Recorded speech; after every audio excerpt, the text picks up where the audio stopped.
2006 Mumbai train സ്ഫോടന കേസിലെ 12 പ്രതികളെ വെറുതെ വിട്ടു. ബോംബെ ഹൈക്കോടതിയുടേതാണ് വിധി. 19 വർഷങ്ങൾക്ക് ശേഷമാണ് പ്രതികൾ കുറ്റവിമുക്തരാകുന്നത്. മുംബൈയിൽ നിന്ന് ശ്രീനാഥ് ചന്ദ്രനുണ്ട്. Srinath, good afternoon. ഇപ്പോൾ 19 വർഷങ്ങൾക്ക് ശേഷം വരുന്ന ഒരു വിധി, ആ വിധിയിൽ 12 പ്രതികളെയാണ് വെറുതെ വിട്ടിരിക്കുന്നത്. എന്താണ് കോടതി ഇവരെ വെറുതെ വിടാനായി അല്ലെങ്കിൽ കുറ്റവിമുക്തരാക്കാനായി പറയുന്ന കാരണം?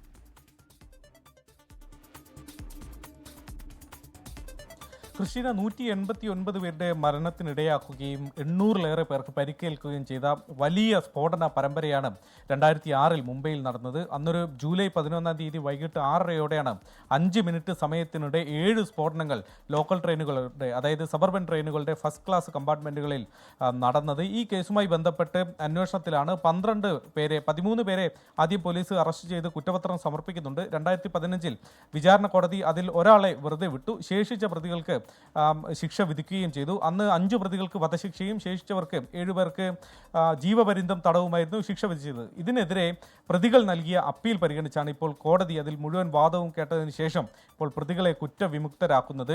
കോടതി പറയുന്നത് ഈ പ്രതികളുടെ മേൽ കുറ്റം ചുമത്തുന്നതിൽ, കുറ്റം തെളിയിക്കുന്നതിൽ പ്രോസിക്യൂഷൻ പൂർണ്ണമായി തന്നെ പരാജയപ്പെട്ടു എന്നതാണ് കോടതിയുടെ നിരീക്ഷണം.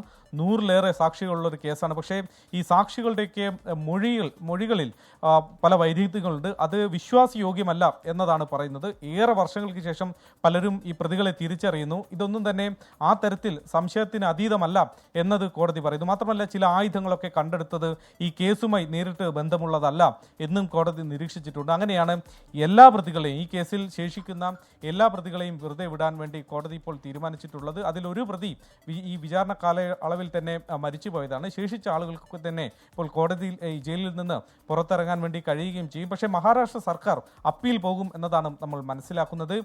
സുപ്രീം കോടതിയിലേക്ക് ഇതുമായി ബന്ധപ്പെട്ട് അപ്പീൽ നൽകാനുള്ള ആലോചന സർക്കാർ നടത്തുന്നുണ്ട് എന്നതാണ് മനസ്സിലാക്കുന്നത്. കൃഷ്ണ, മുംബൈയിൽ നിന്ന് ശ്രീനാഥ് ചന്ദ്രനാണ് വിശദാംശങ്ങൾ നൽകിയത്.